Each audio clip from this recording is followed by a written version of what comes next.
प्रत्येक नागरिक को अपने वोट की सुरक्षा करनी चाहिए। लोकतंत्र वोट से बचा हुआ है और वोट नहीं है तो लोकतंत्र भी नहीं बचेगा। वोट नहीं है तो इस देश के अंदर वोटर की कोई वैल्यू नहीं रहेगी, नागरिक की कोई वैल्यू नहीं रहेगी। वोट की वजह से आज इस देश के अंदर प्रत्येक नागरिक का बराबर का अधिकार है। अगर वोट छिन गया तो समझ लीजिए नेता आपके सरों पर चढ़कर बैठ जाएंगे, आपकी कहीं कोई कदर नहीं रहेगी। मनमानी पार्टियां इसी तरह से जीतती रहेंगी और आप चाहे टीचर बन के डंडे खाएं, चाहे आप स्टूडेंट बन के डंडे खाएं, चाहे आप पुरानी पेंशन मांगने के लिए डंडे खाएं, चाहे आप जो है अधिकारों के लिए डंडे खाएं, चाहे आप अपने ऊपर झूठे मुकदमे लग रहे हैं उनको बचाने के लिए डंडे खाएं, आपको डंडे ही खाने, आपकी अगली पीढ़ियां भी इसमें गुलाम हो जाएंगी। तो गुलामी से अगर बचना है तो प्रत्येक देश के नागरिक को आज अपना वोट बचाने के लिए इस लड़ाई में शामिल होना चाहिए। लेकिन विपक्ष पे आरोप लग रहे हैं कि ये सड़क पर जो संघर्ष कर रहे हैं या बदनाम कर रहे हैं सरकार को, ये चुनाव आयोग के कंधे पर रखकर बंदूक चला रहे हैं। ये इनकी हार की बौखलाहट लग रही है पहले से ही। देखिए, कंधे पर रख के बंदूक चलाना तो जब होता जब एविडेंस नहीं होते। जिस तरह से चुनाव आयोग ने जो डाटा दिया था, हार्ड कॉपी दी थी, उसको लगातार 6 महीने खंगाला है, फिर उसमें से कमियां निकाली हैं, तो कुछ टाइम लगा है। 6 महीने कुछ टाइम होता है और चुनाव आयोग एक बहाना बना रहा है कि इतनी सारी वीडियो, इतने सारे पोलिंग बूथ की वीडियो दी जाएंगी तो कम से कम 35 साल, जाने कितने 3500 साल बता रहे हैं। तो इस तरह की जो बचकानी बच्चों वाली बातें हैं, ये ठोस बातें नहीं हैं। ये आप एक जिम्मेदार कुर्सी पर बैठे हुए हैं, देश के प्रत्येक नागरिक के वोट की जिम्मेदारी आपके पास है, उसकी सुरक्षा की जिम्मेदारी आपके पास है। मैं इसलिए आश्वस्त हूं कि कोई भी पार्टी मेरे वोट की बेईमानी नहीं कर सकती, क्योंकि चुनाव आयोग है और आयोग एक स्वतंत्र संस्था होती है भारत के अंदर, संविधान के तहत एक स्वतंत्र संस्था है जिसको कोई भी पार्टी कैप्चर नहीं कर सकती। लेकिन आज जितने भी बयान आपके आ रहे हैं वो कहीं ना कहीं ये दर्शा रहे हैं कि आप स्वतंत्र होकर के नहीं बोल पा रहे हैं, आप स्वतंत्र होकर नहीं जो है सवालों के जवाब दे पा रहे हैं। जिन सवालों में आप घिरे हैं उनका एक भी जवाब चुनाव आयोग के पास नहीं है। रही बात हार की या जीत की, चाहे विपक्ष हारे चाहे पक्ष जीते, कोई भी हारे या जीते, बात है यहाँ पे वोटर के वोट की सुरक्षा की। आपकी ये जिम्मेदारी नहीं है कि बीजे या पक्ष को जिताना है या विपक्ष को हराना है या विपक्ष की बौखलाहट है या क्या है। आपको इससे लेना देना नहीं होना चाहिए। आपका लेना देना ये होना चाहिए कि वोटर का विश्वास आप पर पूरा बना रहे और आप उस विश्वास को बनाए रखने के लिए, मजबूत रखने के लिए आपका ये काम है कि अगर आप पे जनता, आप पर वोटर अगर ये शक कर रहा है, आप पर सवाल कर रहा है, तो आप उसके स्पष्ट रूप से जवाब दीजिए और उनको विश्वास दिलाइए कि आपके वोट की चोरी नहीं हो रही है। हम इस चोरी को रोकने के लिए ही, इसकी सुरक्षा के लिए ही आयोग बनाया और इसीलिए हम यहाँ पर बैठे हुए हैं। निर्देश जी, मोदी जी सदन में गए तो नारे लगाए गए कि वोट चोर गद्दी छोड़, वोट चोर गद्दी छोड़। पीएम साहब के लिए ऐसे नारे लगाए हैं सदन में, ये कहाँ तक जायज मानती हैं आप?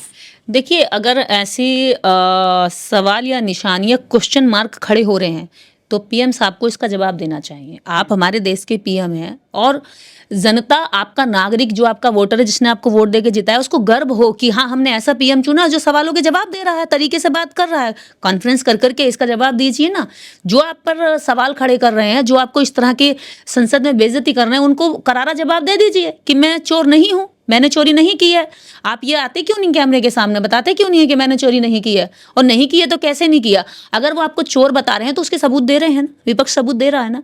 और जब विपक्ष सबूत दे रहा है तो आप खारिज करिए कि ये सबूत गलत है या सही है, या कहाँ तक ये सही है, कहाँ तक ये गलत है। लेकिन ये जो आप सबूत देने की बात कर रहे हैं ना विपक्ष के लोग, ये ना तो सुप्रीम कोर्ट में सबूत दे पाए, ना चुनाव आयोग में सबूत दे पाए। सुप्रीम कोर्ट ने बाकायदा कहा कि ये कहाँ गए सब राजनीतिक दल जो सड़क पर इतना हंगामा कर रहे हैं, सबूत देने क्यों नहीं आते, अपना विरोध क्यों नहीं जता रहे हैं आयोग में आकर के, सुप्रीम कोर्ट में आकर के? गए नहीं सुप्रीम कोर्ट में। सुप्रीम कोर्ट में जो 7 वोटर थे और सुप्रीम कोर्ट गए, उन्होंने कहा साहब हमें तो मरा घोषित कर दिया चुनाव आयोग ने, लेकिन हम तो जिंदा हैं। गए नहीं सुप्रीम कोर्ट में, और सुप्रीम कोर्ट में बाकायदा बहस हुई। योगेंद्र यादव जी ने बहस करी और ये बात ये कोर्ट को माननी पड़ी कि हाँ, जो लोग जिंदा हैं, और सुप्रीम कोर्ट ने ही कहा। राजनीतिक दल नहीं गए हैं अपने विरोध जताने के लिए, केस नहीं किया है। राजनीतिक दलों को जाना चाहिए, केस करना चाहिए, लेकिन अगर चुनाव आयोग से ये सवाल किए गए हैं तो चुनाव आयोग को भी आकर सफाई देनी चाहिए। जब चुनाव आयोग वोटर को वोट डालने के लिए प्रोत्साहित कर सकता है, मोटिवेट कर सकता है, लोगों में प्रचार प्रसार कर सकता है, तो उसी चुनाव में जब धांधली हुई है, उन्हीं चुनाव में जब वोटर के वोट के साथ चोरी हुई है और वोटर को वोटर लिस्ट से गायब कर दिया गया है, या एक ही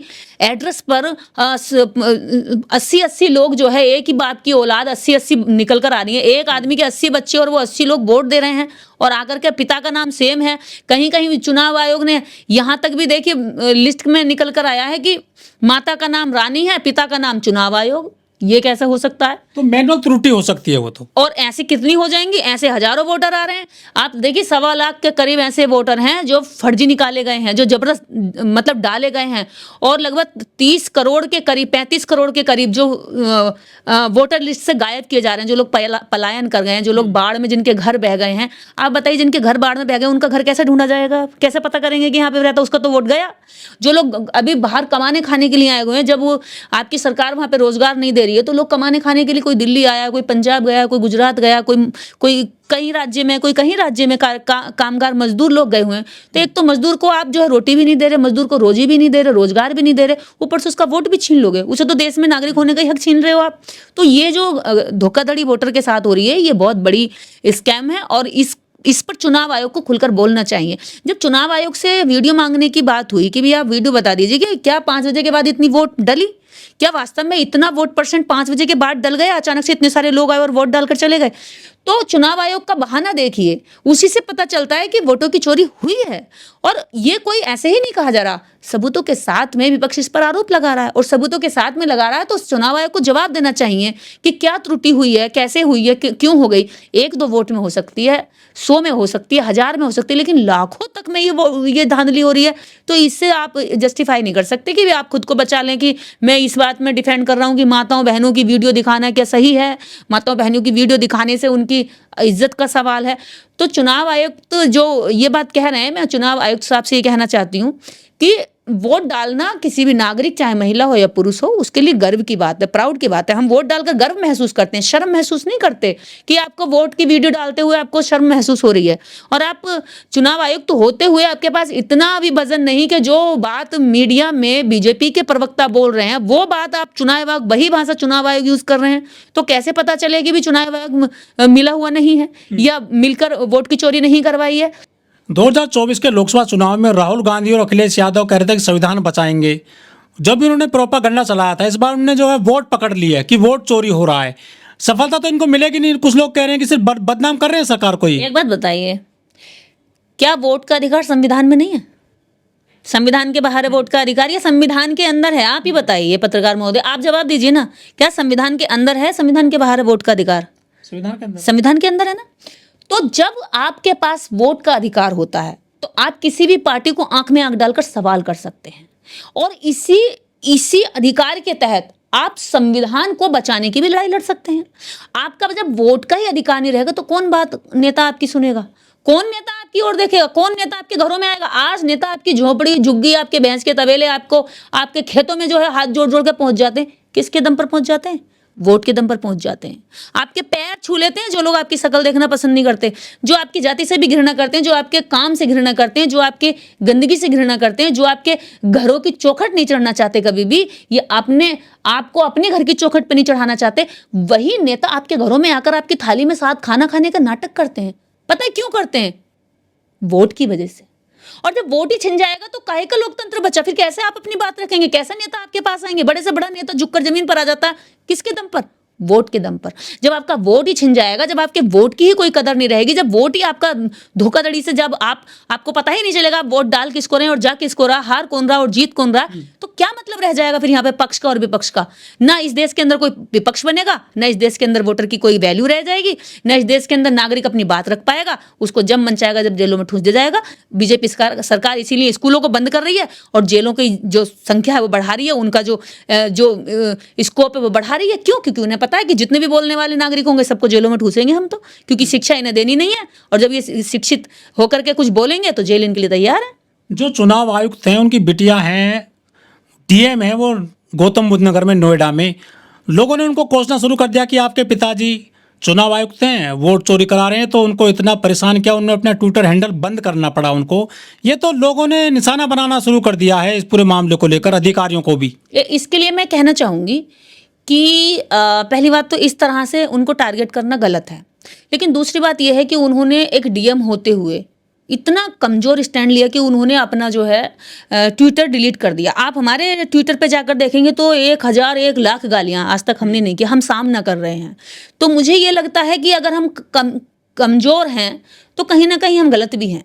इतना हमें मजबूत होना चाहिए। अगर हम अपने दम पर आए हैं तो हमें इतना मजबूत होना चाहिए, तुम जो कहते हो कहते रहो, लेकिन मैं अपने स्टैंड से पीछे नहीं हटूंगी। हालांकि ट्विटर उनका डिलीट करना या रखना उनका व्यक्तिगत फैसला है, इसमें मैं कुछ कह नहीं सकती, लेकिन मैं यही कहना चाहूंगी किसी के विरोध से या पक्ष से इतना नहीं डरना चाहिए। आप एक सम्मानित कुर्सी पर हैं।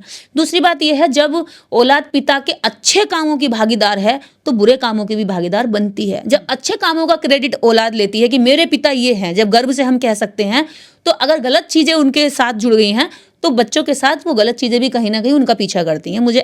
मैं ऐसा ये प्रैक्टिकल बता रही हूँ। और रही बात मेधा रूपम जी की, हमारे गौतम बुद्ध नगर की डीएम है वो, तो मैं उनसे कहना चाहूंगी कि आपकी तो और जो पीड़ित हैं वो आपसे उम्मीद रखते हैं कि आप उन्हें न्याय दिलाएंगी। कोई व्यक्ति किसी की सुनवाई नहीं होगी तो कहाँ जाएगा, लास्ट में आपके पास जाएगा ना कि मैडम मेरी सुनवाई नहीं हो रही है, कृपया मेरी केस पर ध्यान दिलवाइए, पुलिस से कार्रवाई करवाइए। तो अगर आप खुद लोगों में ये बताएंगे कि आप इतनी कमजोर हैं, पीड़ित हैं, तो फिर लोग आप पे आश्वासन कैसे रखेंगे कि हमारी डीएम हमें बचा लेगी, हमारे पीड़ा को कम करेगी। तो मुझे ऐसा लगता है, एक महिला होने के नाते मैं उनसे कहना चाहूँगी कि आप इतना मत घबराइए। आप एक बड़ी कुर्सी पर बैठी हैं, आप जिम्मेदार कुर्सी पर हैं, और कुछ विरोधी किसी तरह की बात अगर कर रहे हैं तो मैं उनसे ये कहना चाहूँगी कि इस तरह से टारगेट करना ये आपका विरोध नहीं है, ये आपकी घटियापन है। क्योंकि आप अगर वास्तव में चाहते हैं कि आपका वोट बचे, आपकी वोट की वैल्यू बनी रहे, आपके वोट की चोरी ना हो, तो आप चुनाव आयोग को कोसिए, चुनाव आयोग से सवाल करिए। रही बात चुनाव आयोग की, तो चुनाव आयोग पे आज कुर्सी पर कोई बैठा है, कल इस कुर्सी पर कोई और हो सकता है। और ज्ञानेश कुमार जी से पहले भी और लोग थे। तो जो धोखाधड़ी हुई हैं, जो बेईमानियां हुई हैं, उसमें तो फिर बहुत सारे लोगों के नाम आएंगे। तो क्या आप उनके बच्चों को ढूंढ ढूंढ के टारगेट करेंगे? तो ये जो आप लोग कर रहे हैं ये गलत कर रहे हैं। वोट चोरी का हमें भी खेद है और हम भी इस बात की लड़ाई लड़ रहे हैं कि वोट की सुरक्षा हो, लेकिन हमने मेधा रूपम जी को या उनके और किसी ज्ञानेश कुमार जी के किसी भी बच्चे को जाकर कोई टिप्पणी नहीं की। क्यों? क्योंकि हमें पता है कि वो एक जिम्मेदार कुर्सी पर बैठे, वो अपनी जिम्मेदारियां जानते हैं। रही बात ज्ञानेश कुमार जी की, जिस भी कुर्सी पर वो बैठे हैं, जैसे उन्होंने बेईमानी की है वैसी बेईमानियों का उन्हें जवाब देना पड़ेगा। जवाब हम उनसे मांगेंगे जो उस समय उस जिम्मेदारी पर बैठे हुए हैं, ना कि इर्द गिर्द की बातें करेंगे।